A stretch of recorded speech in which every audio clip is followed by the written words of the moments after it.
Tengo tanta cuestión abierta aquí. Ahí se ve el power, el super power que dice, bueno. Sí, perfecto. Se ve bien. Lo vamos a ir viendo con el PDF, ¿no? Porque para variar no hago power. Tengo que dar unas clases con Vega, bueno.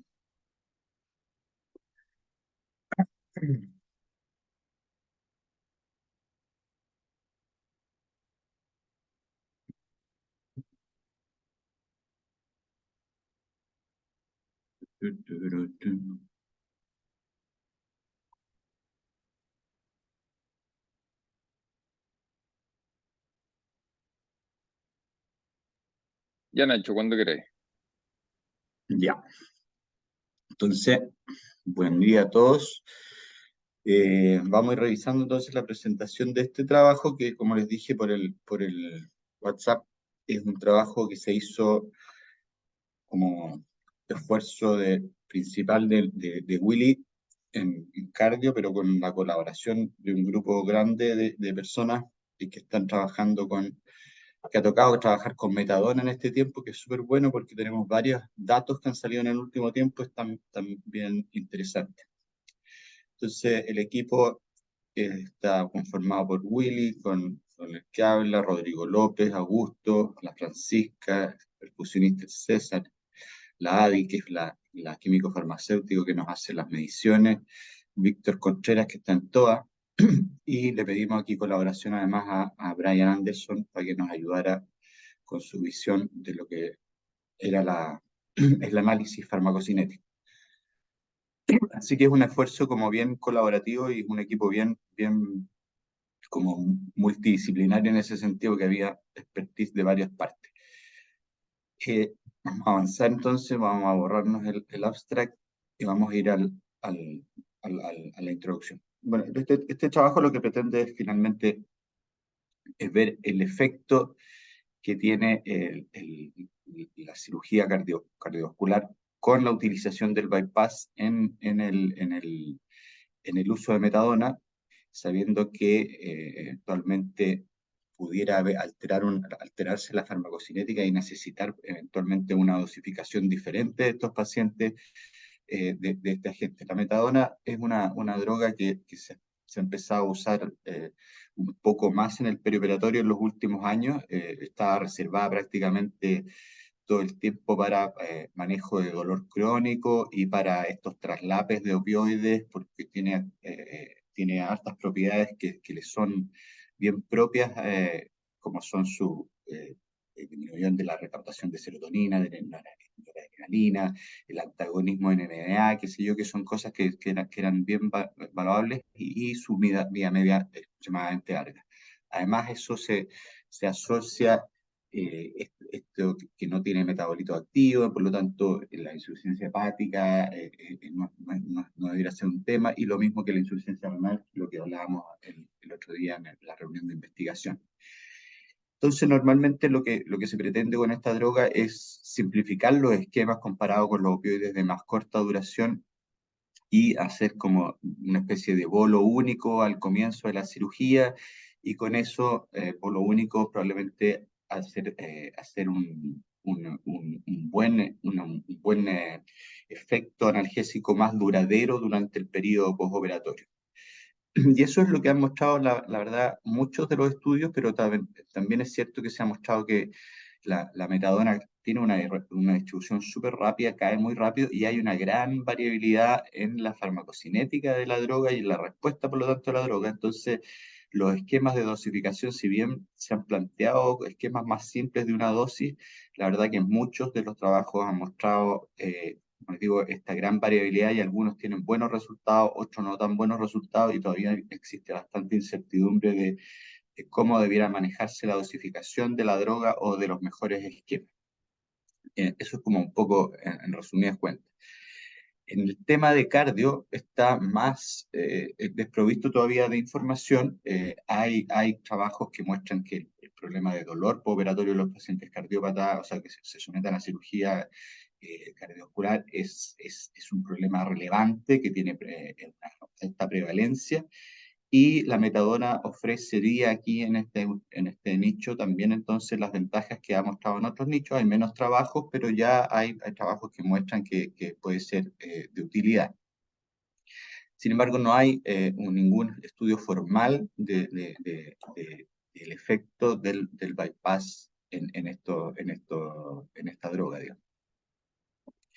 Y lo que se sabe del bypass finalmente es que puede alterar la farmacocinética de las drogas. Lo que hace en inicio es hemodiluir, porque se abre un compartimento nuevo donde la droga se va a ir, y eso también genera alteraciones de dilución de proteínas plasmáticas, por lo tanto los volúmenes de distribución también pueden cambiar.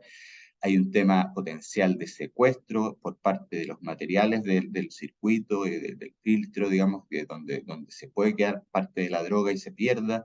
Hay un tema con la hipotermia, donde hay una disminución del metabolismo y puede eso alterar entonces también la eliminación de las drogas.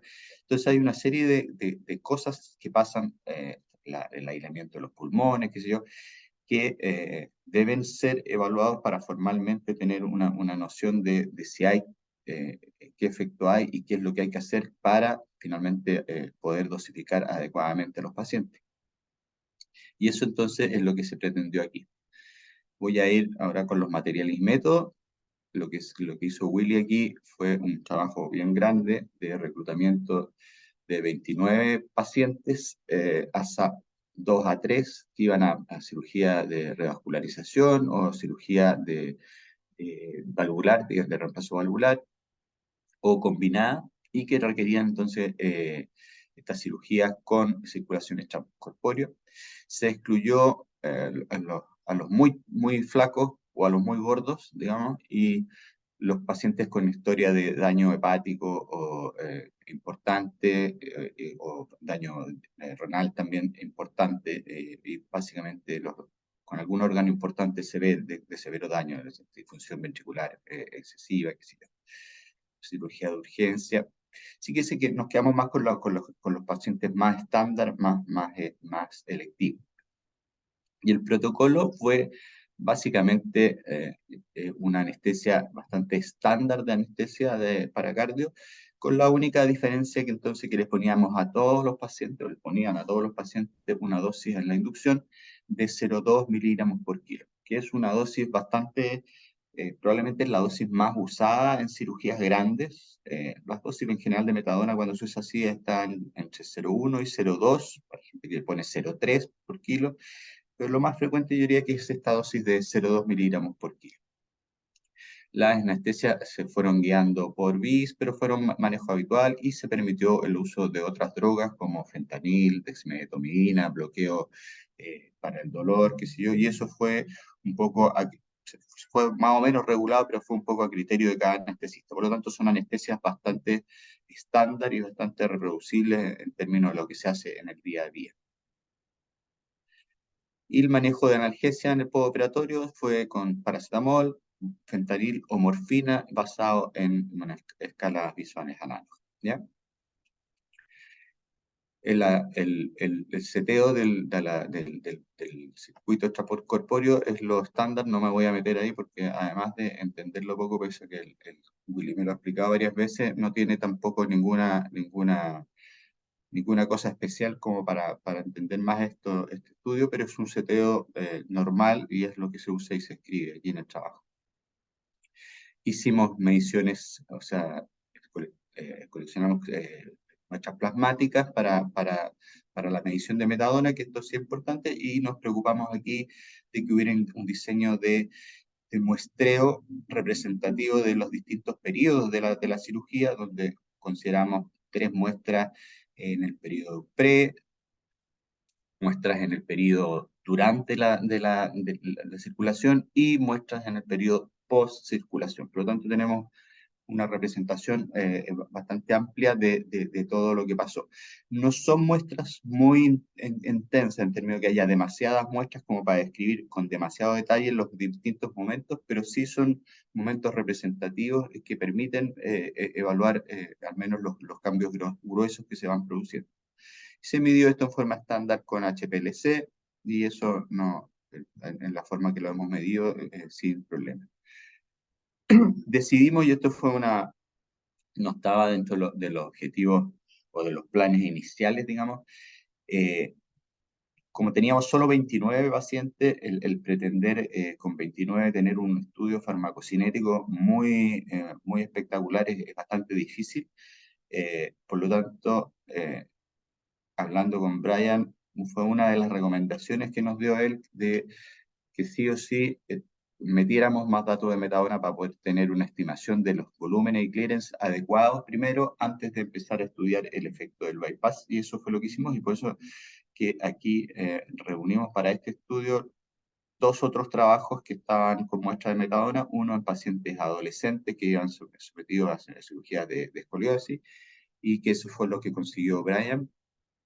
Y le pedimos a la Francisca que nos pasara las muestras de metadona de su trabajo, que todavía no está publicado, que están recién en vías de publicación, y se agradece eso, porque ahí conseguimos otros 50 pacientes, y por lo tanto quedamos con un pool de pacientes bastante bueno como para poder analizar datos de farmacocinéticos de una mejor forma y describir un poquito mejor los parámetros y su variabilidad. Los parámetros o sea, los pacientes de la Francisca eran pacientes de 18 a 84 años, o sea, ese trabajo pretendía evaluar el efecto de la edad en la dosificación de la metadona. Por lo tanto, tenemos pacientes desde la adolescencia hasta viejitos sometidos a cirugías con un esquema de dosificación bastante similar. El análisis farmacocinético se hizo, como siempre, con el programa NONMEM, con análisis poblacional y análisis, obviamente, compartimental, donde partimos y nos quedamos finalmente como estructura base un modelo de 3 compartimentos. Si hay dudas, me pueden interrumpir en el momento que quieran, porque esto es medio latero. ¿Ya? Esto es bien estándar, así que me lo voy a pasar bien rápido.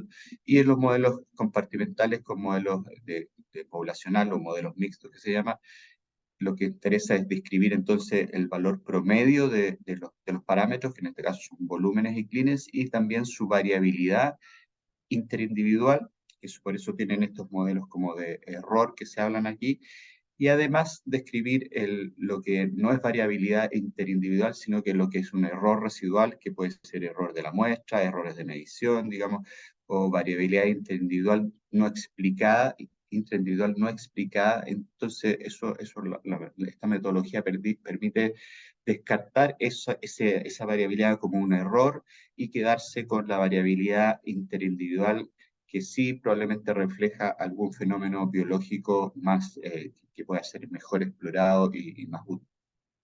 Ya, esa es la gran gracia de los modelos mixtos.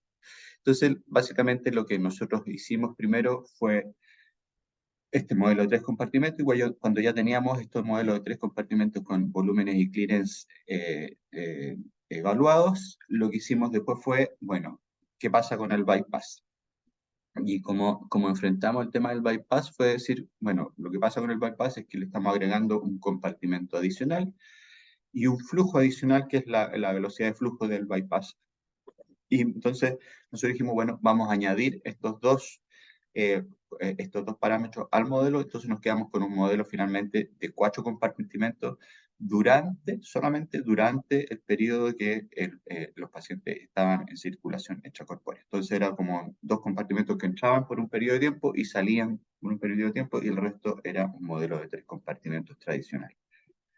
Hicimos eso, y estos parámetros no los estimamos, los dejamos fijos, basados en un valor promedio, que puede ser algo más impreciso, porque esta cosa no es realmente así, un valor promedio de lo que consideramos un valor estándar del volumen del circuito, y lo que consideramos un valor estándar de la velocidad de bombeo de la circulación intracorpórea. Y con eso nos quedamos, que fue 1,5 litros y 4 litros por minuto, y eso no lo estimamos, lo dejamos así. Basado en eso, que nosotros más o menos sabíamos que no podíamos estar muy perdidos en ese valor, fuimos a explorar entonces qué es lo que le hacía la circulación extracorpórea, ahora sí, a la farmacocinética de la droga. Y ahí nos íbamos a meter en evaluar entonces, bueno, cambian los volúmenes o cambian los clearance al meterse en circulación extracorpórea. Y eso fue lo que hicimos, y lo que encontramos,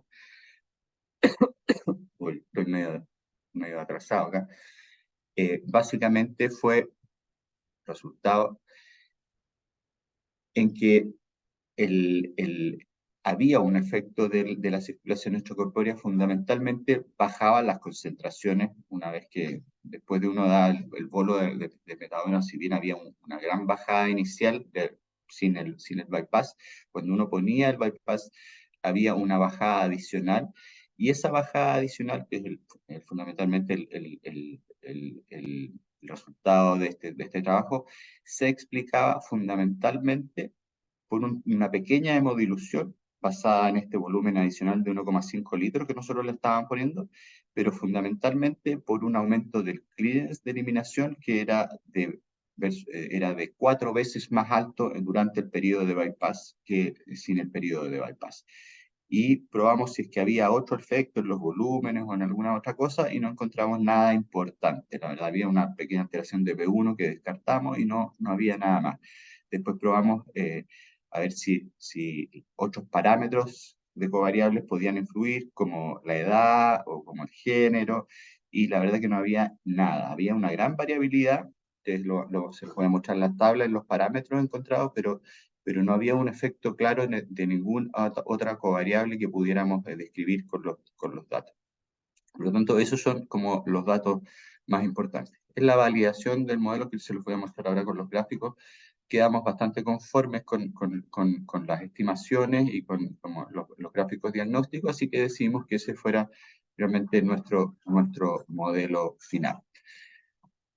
Además, hicimos simulaciones con estos modelos parámetros finales que obtuvimos y sugerimos, o sea, y reflejamos el escenario que hicimos con 0,2 miligramos por kilo haciendo simulaciones en una forma gráfica que también voy a llegar al final porque con el PDF no se lo puedo mostrar, ¿ya? La otra parte de este estudio fue solamente un caso, que esto fue una colaboración de Willy con Rodrigo López, de hacer un escenario solo de bypass sin persona, donde le metieron una dosis de metadona estándar al circuito, vieron qué pasaba, y lo que pasaba era básicamente que había una gran caída de la concentración de la metadona, descrita más o menos en un 95%, y después esto se estabilizaba. Lo que finalmente también ayuda a entender un poco el secuestro y no solo la hemodilución que sufre la droga en este escenario que aísla de la persona al circuito, digamos. Por lo tanto, entrega información adicional sobre la interpretación de los resultados que nosotros encontramos en nuestros pacientes. Eso es como el resumen de la cosa más importante. Me voy a ir ahora a los puedo mostrar los parámetros aquí que están más resumidos aquí, no, voy al final. Vamos a ir a los resultados de tablas y interpretamos ahí. Esta es la tabla, ahí se alcanza a ver, el grupo etario, 60 más menos 5, más menos 6, peso 74, adultos bastante estándar desde 18 años hasta 80 y tantos años. Por lo tanto, un grupo bien representativo de la población adulta. Y ahí están nuestros parámetros, que es la tabla 2, donde ustedes ven, siempre uno describe el valor típico, que es una especie de promedio de lo que uno encuentra, en este caso estandarizado por una persona de 70 kilos, eso es uno que debería esperar una paciente de 70 kilos, un clearance de 10, un volumen de distribución muy alto del B3 de 460. Eso es la característica fundamental del pK de la metadona. Pero si ustedes se fijan en los paréntesis que están al lado de los parámetros, son todos de la variabilidad interindividual y son todos muy altos. Se fijan 70%, 100%, 90%, 114%. O sea, la variabilidad en los volúmenes y clearance entre una persona y otra son gigantes. Y de esa variabilidad, lo que está hablando este modelo es que esa es variabilidad inexplicable. O sea, yo tengo, por ejemplo, en el B1 un 114% de variabilidad entre un paciente y otro que yo no puedo explicar. La veo, pero no la puedo explicar. No la puedo explicar ni por el peso, ni por el efecto del bypass, ni por el efecto del género, ni por el efecto de la edad, ni por ni una covariable. O sea, es gran variabilidad, eso está descrito para la metadona, que es así, y no se sabe bien, o no se puede predecir bien ese comportamiento, esa variabilidad, ¿ya?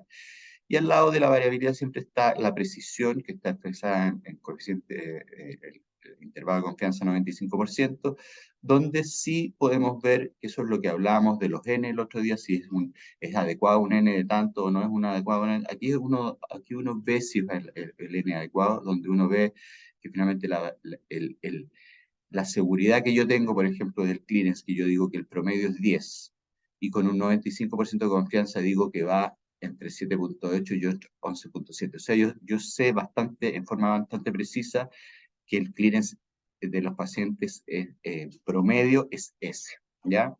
Entonces eso habla bien del N de la población, y entonces habla bien de que fue bueno juntar a estos pacientes, porque yo, por lo menos, lo que es el valor promedio del comportamiento de la droga, yo lo tengo bien estimado, ¿ya? Si vamos a la tabla 3, es un resumen de los valores promedios de los parámetros del modelo, pero expresado con otra parametrización que son todas las parametrizaciones que existen, digamos, de las cuales la más útil para nosotros probablemente que más asociamos es el T medio alfa, T medio beta y el T medio gamma. Y ustedes ven ahí, entonces, un T medio alfa y un T medio beta que llegan entre los 2 a 25 minutos, por lo tanto, la redistribución inicial es muy rápida de la droga. Ustedes pueden esperar entonces que caiga a la mitad muy rápidamente y que siga bajando rápidamente en forma inicial, y una T medio gamma, o sea, cuando pasa la redistribución inicial, muy lenta, con vías medias de eliminación de 37 horas. Eso es como la característica de esta cuestión. Y eso ha sido encontrado en este y en otros trabajos anteriormente, así que quedamos como tranquilos que nuestros parámetros eran confiables. Del gráfico de Augusto Royer, que le encantó, donde tenemos un boxplot donde reflejan los cambios durante el periodo de estudio, y en celeste el periodo de bypass, donde ustedes ven que si bien hay una bajada, sobre todo que se ve en la del medio, los cambios no son muy significativos, y ahí se expresa también la variabilidad que hay entre los pacientes. Lo otro importante ver aquí es más o menos la magnitud de concentraciones y la estabilidad que se ve en el postoperatorio.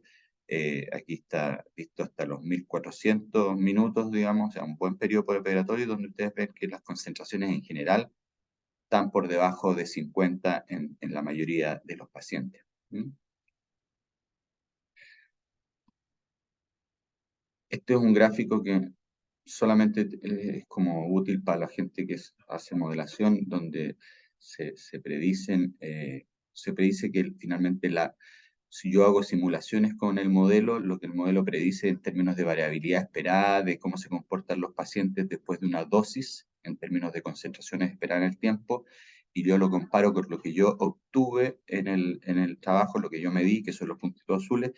Las áreas celestes, que son el intervalo de confianza de 90%, involucran o envuelven en nuestros datos lo que dicen, mira, el modelo predice bien la variabilidad, y parecería ser una confirmación de que lo que describimos por lo menos representa bien lo que observamos, ¿ya? Así que es un modelo, una forma de un gráfico diagnóstico. Este es otro tipo de gráficos diagnósticos donde se compara lo observado versus lo predicho. Aquí ya no hay simulación, y lo esperable es que los puntitos, que son cada una de las concentraciones plasmáticas observadas versus predichas, se dispongan alrededor de esta línea de identidad. En el primer gráfico lo que uno ve es la población, la predicción poblacional, o sea, solamente usa el valor promedio, y esto refleja entonces toda esa variabilidad alta que nosotros hablábamos, de que es cercana al 100% en muchos de los parámetros. Bueno, ahí está expresada la variabilidad, pero si uno logra con los modelos de 4 compartimentos, en este caso, estimar cada volumen y cada clearance y predecir cada concentración, entonces en cada individuo en particular, en este caso toda esa variabilidad inexistente uno se la come, y es lo que ve acá en el segundo gráfico, donde uno ve finalmente, si yo supiera realmente el valor de cada volumen y clearance, me bastaría tendría una buena predicción con este modelo estructuralmente hablando de 3 y 4 compartimentos, ¿ya? Entonces, esto habla de que la estructura del modelo está adecuada, pero que tenemos una gran variabilidad inexplicada en nuestras predicciones, pero que no hay pareciera sesgo en términos que la variabilidad es más o menos homogénea a medida que cambian los valores de magnitud de metadona. No está sesgado eso. Finalmente, yo creo que esta es de las figuras más útiles que se le ocurrió al Willy, porque yo la tenía en forma bastante más simple. Me dijo, solo usted entiende esa cuestión. Me dijo, yo no le encuentro ni una utilidad, y me sugirió entonces reflejar los dos escenarios. Y aquí están reflejados los dos escenarios después de un bolo estándar de 0,2 con y sin bypass. Y uno aquí logra ver que la línea azul, que es la que cae, la magnitud de caída versus si no lo metiéramos en bypass, y uno puede apreciar también entonces cuáles son las diferencias entre esos dos escenarios para las concentraciones postoperatorias, que es lo que nos interesa a nosotros con la metadona, es tener concentraciones estables en el postoperatorio en un nivel analgésico efectivo. Y ustedes ven que de las 6 horas en adelante las diferencias entre las dos líneas son muy bajitas, y tienden a estar por debajo de los 25, de los 30 nanogramos por ml que nosotros consideramos, basado en trabajos previos, que era un target probablemente adecuado para tratar de apuntarle con una dosis de metadona. Por lo tanto, lo que sugiere este trabajo, que por efecto de bypass, si bien hay una caída de la concentración, eso no tiene una repercusión muy relevante en términos de las concentraciones que tú logras para el periodo postoperatorio de las primeras 24 horas. Por lo tanto, no habría probablemente necesidad de suplementar dosis por bypass. Pero sí vemos que estos pacientes con esta dosis van a estar probablemente la mayoría del tiempo en target bajo el umbral que uno debiera considerar analgésico, y probablemente entonces van a requerir suplementación durante el postoperatorio para poder alcanzar niveles analgésicos efectivos. Este trabajo no habla de la analgesia mucho porque tiene una combinación de métodos analgésicos y otras drogas que finalmente dificultan eso, pero sirve como para saber que con este esquema estos pacientes están llegando a este tipo de concentraciones en el postoperatorio. Espero que haya quedado más o menos claro. Este es el última figura que muestra este ex vivo, y ustedes ven la cantidad de caída de la droga, la concentración de la droga, en este caso de solamente circulación, lo que habla de secuestro y hemodilución. Eso es. Preguntas.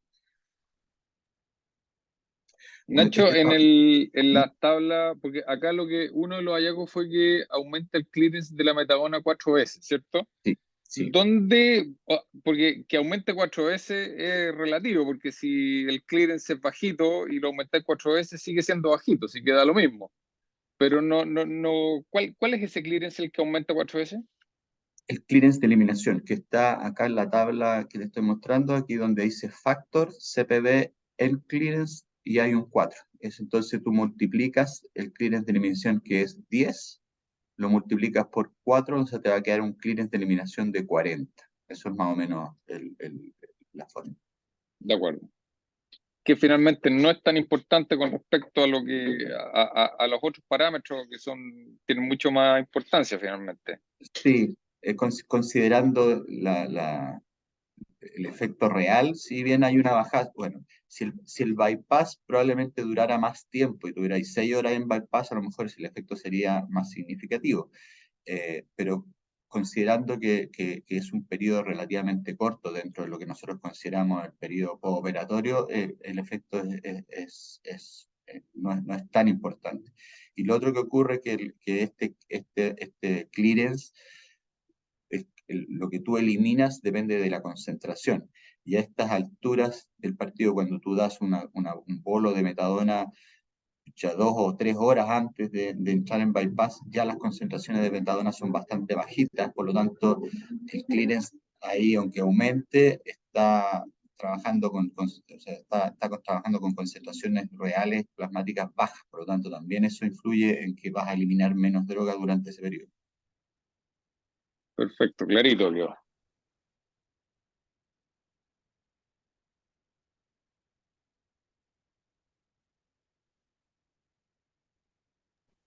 Yo tengo una pregunta.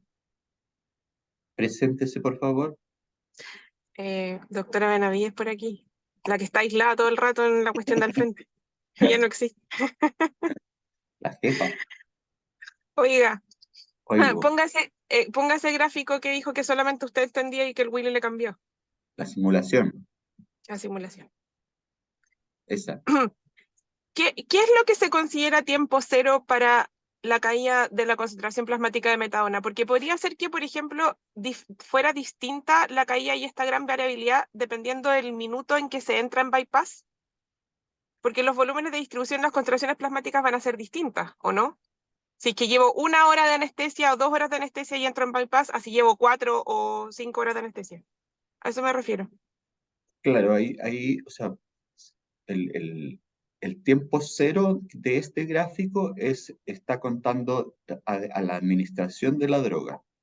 Por lo tanto, aquí hay un periodo de un par de horas donde es toda la caída, que es igual en la línea azul y verde, no se distinguen de nada y expresa solamente eliminación y distribución de la droga hacia la periferia, ¿ya? Ya. Y lo que expresa ahí, que parte a las 2 horas y termina a las 3 horas, es solamente adicionar este efecto del bypass. Y claramente si tú alargas el bypass o lo cambias en el tiempo de donde lo vas a realizar, el efecto probablemente va a ser de distinta magnitud dependiendo de la concentración que tú tengas. Pero ese es un poco el escenario real acá, ¿ya? Pero esa variable no la midieron. El El tiempo ponerla, desde que pusieron la metadona hasta que entraron en bypass. No se midió, ¿o sí? eso está medido que fueron como 90 y tantos minutos en promedio lo que se demoró. Ahora, ¿Y qué? no simulamos escenarios en que el bypass fuera más largo, más corto, o Ah, entrara antes o entrara después. Eso no está simulado, pero tú debieras esperar proporcionalmente cambios similares a lo que estás viendo en esta figura, digamos, porque ya. eso es el efecto de la cuestión. ¿Ya? Gracias. Ignacio, ¿Ah? ¿Sí? a Silvana Cavalieri por acá. Hola, Silvana. Hola, buenos días. Oye, muy interesante lo que ustedes están haciendo de estudio farmacocinético en esta droga, que es una droga tan antigua, que yo que soy antiguo la uso hace tiempo. Y lo que a mí me pasa, y quiero preguntarte específicamente, eh, porque la caída inicial es, las primeras 2 horas cae harto. Y es lo que uno ve que pasa cuando uno usa metadona en una cirugía que por alguna razón es de corta duración Ujú. y usa una dosis alta. Y en que algunos pacientes están profundamente dormidos, bajo el efecto de metadona, que uno considera eso, y otros no tanto. Eh, y a mí se me olvidó, no me acuerdo, no sé si lo leí, cuál es la concentración de ahí de tu gráfico que se considera analgésica, o eso no está tan estudiado. Sí, lo que nosotros consideramos analgésico acá fue 30 nanogramos por ml, que es lo que está reflejado en la línea horizontal amarilla. Y que se alcanza más o menos a los cuantos minutos de esa dosis de 0,2 por kilo. O sea, nosotros superamos con creces las concentraciones de este piso analgésico de 30 con un bolo. Llegamos a 200. No, sí, lo entiendo, pero ¿al cuánto tiempo baja a una concentración que uno acepte como analgésica? Esa es mi pregunta. ¿Han pasado como 2 horas? ¿Es lo que entendí? Claro, ¿Apro? considera que el bypass está considerado a las 2 horas. El inicio del bypass, que es donde empieza esa caída, ese desmarque de la línea azul aquí. Ya. Entonces, aquí tú ya tienes niveles probablemente de 25, probablemente a la salida de bypass ya está ahí en 30. probablemente estáis hablando de 3 horas post cirugía, o sea, post bolo, tú ya debieras estar en ese piso.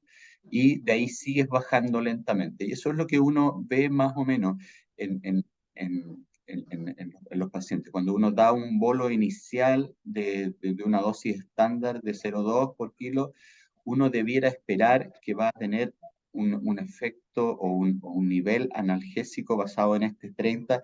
Los trabajos hablan entre 30 y 60, para cirugías menos dolorosas 30, para cirugías más dolorosas 60. Y ese nivel entonces de 30 tú lo vas a alcanzar más o menos, o te vas a estar sobre eso durante las primeras 3 y probablemente no mucho más horas del postoperatorio. Por lo tanto, lo que se ve habitualmente o lo que se sugiere habitualmente es que uno necesitaría reforzar la metadona en el postoperatorio sí o sí si usa este tipo de esquema. Y es ahí en general donde uno ve que el refuerzo viene durante las primeras 3, 4 horas del postoperatorio, donde uno necesita poner otro bolo extra, o a veces, dependiendo de la cirugía, uno puede ponerlo en el intraoperatorio también, digamos, pero sabiendo que uno no está asegurado con este bolo y que probablemente a las 3, 4 horas ya va a necesitar un suplemento. Y es ahí donde uno con ese suplemento empieza a alcanzar la ventaja de tener esta vida media alta de la metadona, donde ese bolo sí va a durar mucho más que las 3 horas iniciales que te dio, y a lo mejor el segundo refuerzo de metadona ya lo vaya a retrasar a lo mejor a las 20 horas, o sea, te va a durar mucho más rato, porque ya tienes ese nivel de cola andando por abajo. Ok, gracias. Hola, habla Claudia Carvajal. Claudita. Hola, una pregunta práctica, no sé si lo dijeron, pero se me desconectó un ratito el teléfono. Según este modelo, entonces, en una SEC estándar, nosotros no tendríamos por qué reforzar la metadona, ¿cierto? Eso es lo que entendí. Uh-huh. Pero a veces la SEC no es estándar, entonces, o sea, no es raro que tengamos una SEC que dura 4 horas, 5 horas, por ejemplo. Uh-huh.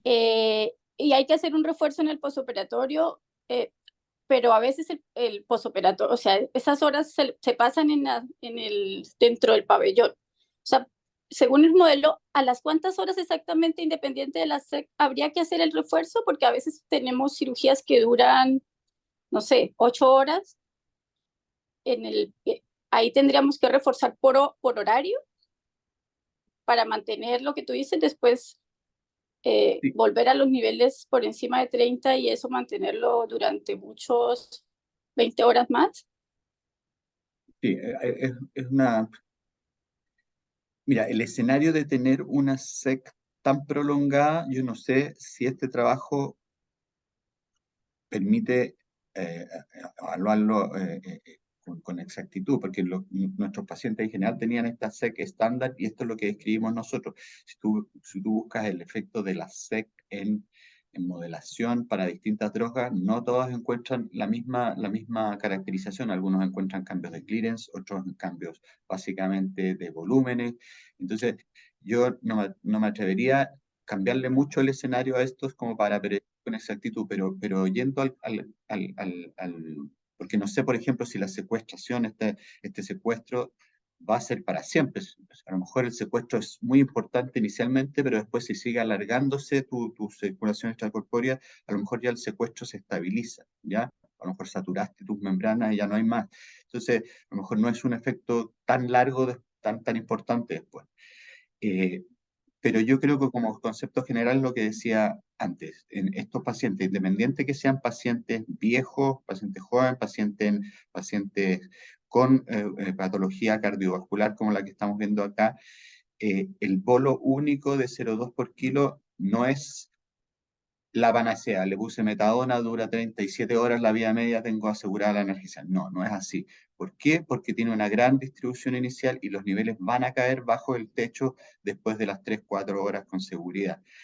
El problema es que eso es el valor promedio, pero también hay pacientes, como ustedes ven en el gráfico, que van a estar arriba y otros que van a estar muy abajo. Por lo tanto, yo creo que no es sano dar una receta de cocina para el promedio, porque eventualmente eso te va a acarrear sobredosificación en algunos pacientes. Y si tú te quedas sobredosificado con la metadona en algunos pacientes, eventualmente te podéis quedar pegado y vaya a meterte en problemas y podéis eventualmente tener que esperar mucho rato para sacarle ese exceso de sedación o eventualmente de presión respiratoria que puedes quedarte. Por lo tanto, yo creo que es aconsejable la suplementación, titularla en base a respuesta. Puedes poner, si la cirugía es larga, un bolo antes de la salida, probablemente de metadona. Yo no pondría un bolo muy grande, a lo mejor máximo 5 miligramos, y después, según respuesta en cada paciente, titularía. Pero sin miedo a titular ahí, porque ahí tú ya vas a estar viendo qué tan deprimido está, qué tanto dolor está,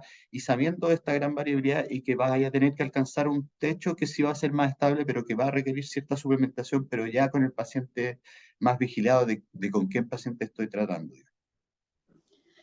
Ignacio. Ya, gracias. Hay hartas manos, no sé cuál es el orden, vayan ustedes diciéndome, perdón. ¿Quién habló recién? Yo que quería preguntar, o sea, hacer la observación de que en estos pacientes no se usó ultrafiltración, cosa que en una cirugía larga, y probablemente la cabe estar de acuerdo, habitualmente en un paciente cuya extracorpórea se prolonga, se va a usar ultrafiltración. Entonces, básicamente no podrían tomarse estos valores porque eh, la Sí, concentración probablemente va a caer muchísimo. exactamente, eso cambia absolutamente el escenario. Este modelo refleja lo que nosotros vimos en este. Si meten otra variable, probablemente eso hay que estudiarlo aparte. Willy, después Anesteman y después René. Son las manos que veo. Hola, gracias. Más que todo, complementar la explicación del doctor Cortines en relación a, lo primero, el tiempo de distribución en el fondo de la droga, que es el T medio, en el fondo el T medio alfa y beta, de la metadona, que son súper rápidos. Entonces, en general, la concentración plasmática baja rápidamente y por lo tanto, cuando uno entra en bomba, la droga ya se encuentra distribuida y fundamentalmente en los depósitos o en los compartimentos periféricos. Entonces, en bomba, la droga es secuestrada y tiene un secuestro que es importante. Este secuestro, como vimos en el ex vivo, es inicial, ocurre primero durante los primeros 10 minutos y posteriormente se mantiene relativamente estable. Por lo que presumimos que no hay un mayor secuestro a posterior, digamos, solo con una bomba estándar. No incluimos hemofiltración, porque la hemofiltración en general, o el filtro, digamos, la ultrafiltración, la incorporamos en pediatría. En el setting de una SEC adulto estándar, en general no lo utilizamos, a no ser que el paciente tenga alguna condición que implique que la necesitemos, y eso se incluyó dentro de los criterios de exclusión, porque la idea era diseñar algo para una SEC estándar. En segundo lugar, en relación a la dosificación y el esquema de dosificación, efectivamente, nuestro esquema de dosificación va a dar que, como mencionaba el doctor Cortines, la mayoría del tiempo vamos a caer bajo los niveles terapéuticos establecidos, que son 30 nanogramos por ml. Sin embargo, el objetivo de la metadona para nosotros es, uno, mejorar la estabilidad hemodinámica y los requerimientos de otros opioides durante la bomba, por eso lo damos antes de la SEC, esa es la ventaja. Dos, utilizar una analgesia multimodal, por lo tanto, nosotros no estamos buscando lograr el target todo el tiempo de los 30 nanogramos por ml como si fuese la metadona la única analgesia que tenemos, sino que utilizar, ojalá, la menor dosis de opioide posible en ese contexto. Y tres, eventualmente, claro, pudiésemos requerir un bolo de refuerzo adicional, pero dado que necesitamos extubar a estos pacientes prontamente, ojalá, y dado que tenemos además un bloqueo dando vuelta, tenemos Precedex y otros coadyuvantes, pareciera más razonable, en vez de dosificar o pasarle el bolo sin esperar la respuesta del paciente, preguntar en el fondo o esperar a ver si el paciente efectivamente refiere espontáneamente dolor o no. Entonces, en ese sentido, la verdad es que la idea era simplificar al máximo el modelo, considerando que antes de incorporar la metadona, lo que hacíamos era usar una infusión de morfina o de fentanil, según las características del paciente. Eso. Mauricio. Voy a pasar por esta vez porque la mayoría de mis dudas como que ya fueron respondidas y el resto son weas más bien filosóficas que no sé si van a aportar mucho a la discusión ahora. No tenemos ganas de escuchar filosofía. Exactamente, por eso me voy a obviar solito. René. Yo quería tocar un tema que tocó ya Willy, que es primero que los pacientes no solo tienen metadona, y habitualmente tienen cargas de fentanil, uso de fentanil intraoperatorio, y ocasionalmente también tienen bloqueos. Por lo tanto, apostar solo a una droga sería cerrar un poco los ojos a lo que hacemos clínicamente en forma habitual. Segundo, que si bien los modelos farmacocinéticos nos permiten entender cómo se comporta una droga, aquí nos falta una pata, que es el modelo, la parte farmacodinámica. Entonces, para poder hacer mejores predicciones del comportamiento, necesitamos también la parte farmacodinámica y eventualmente saber cómo se comporta la relación entre el sitio-efecto y la relación plasmática. Y lo segundo es una pregunta. En términos de... El trabajo fue inscrito en los clinical trials, Ignacio y Willy. Sí. ¿Cómo manejan el uso de datos que vienen de otros trabajos? Tienen que hacer, esto es una pregunta práctica nomás desde el punto de vista de la investigación, incluir trabajos que no incluir datos que no estaban considerados inicialmente. Eso se usa mucho en farmacología, es como una práctica bien habitual. Entonces tú puedes hablar directamente con los autores, pedir los datos, y tú, si es un trabajo publicado que está en una revista, es más fácil. Si es datos que no está bien todavía publicados, pueden que te pongan problemas en la revista y puede que te pidan más antecedentes. En el caso de los datos de la Francisca no están publicados y puede que nos pongan problemas, pues el trabajo todavía no estaba publicado y no creo que nos vayan a pedir que lo saquemos, pero eventualmente pueden ponerse quisquillosos, pero son trabajos que están en un clinical trials y están ya registrados ahí. Pero es uno de los problemas que tenemos ahí. La justificación de ponerlo es más fuerte, creo yo, que dejarlos fuera, pero eventualmente algún revisor te puede poner problemas. Ignacio, no, sorry, es que no, yo entiendo súper bien y está más que justificado el uso de los datos de otros trabajos. Mi pregunta va por otro lado, una cosa más práctica. ¿Tú necesitas hacer un amendment en el clinical trials? ¿Necesitas modificar algo en eso?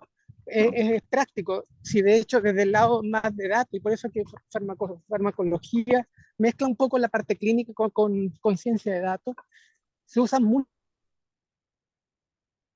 frecuentes, se usan y es súper válido mostrar nuevas formas de analizar los datos como un trabajo en sí.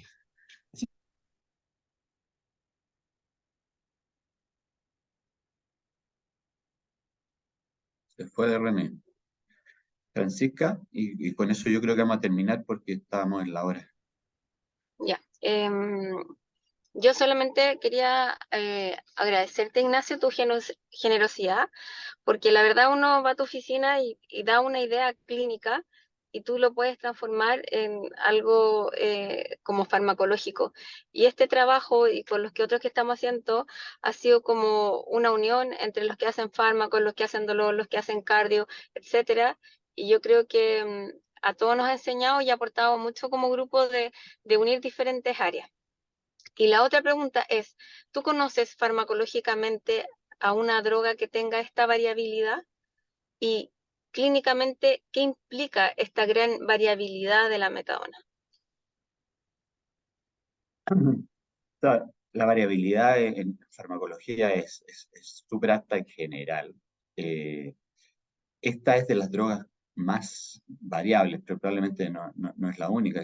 El mismo copete, por ejemplo, tiene súper alta variabilidad, tiene cinética de orden cero, lo que hace una droga súper saturable y puede, dependiendo de la dosis, alterar mucho más la variabilidad de la cinética. Así que no es el único caso. Pero destaca en esta droga el que no hayamos encontrado covariables habituales para las drogas para predecir. Por ejemplo, nosotros sabemos que el propofol en los viejitos baja todo, los volúmenes y los clearance, y con eso ajustamos bien al viejito con los modelos, pero aquí la edad, igual que la dexmedetomidina, no parece influenciarla mucho.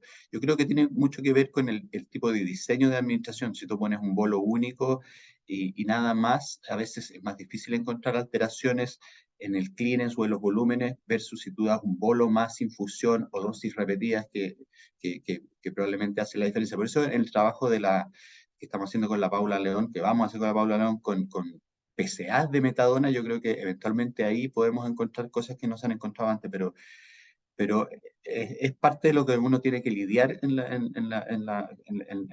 la variabilidad, y los métodos poblacionales de eso tratan, de estudiar la variabilidad, pero la metadona todavía nos queda tarea de tratar de predecir mejor.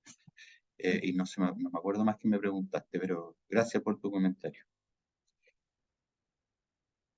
Llegó Ibacacha en Charaqui. ¿Les parece que estamos o no?